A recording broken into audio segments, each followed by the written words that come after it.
বন্ধুরা, আমি রিয়া। আমি এমন এক দুনিয়ায় থাকি যেখানে প্রত্যেক মানুষের মাথার উপরে একটা ভ্যালু স্কোর ভেসে থাকে। ওই মেয়ে, থামো, এখান থেকে চলে যাও। আমাদের রেস্টুরেন্টে ঢুকতে হলে তোমার স্কোর কমপক্ষে 10,000 হতে হবে। লিলি, চলো এখান থেকে যাই। সিরিয়া, তুমি এত কম স্কোরের মেয়ের সাথে বন্ধুত্ব করছো কেন?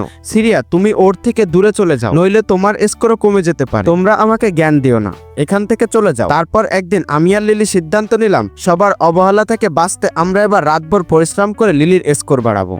আরে বাহ রিয়া আর লিলি, তোমাদের স্কোর তো অনেক ভালো হয়ে গেছে। এবার তোমাদের বেতনও বাড়াতে হবে। আমি খুব খুশি হয়ে লিলিকে একটা জোড়া জুতো কিনে দিলাম।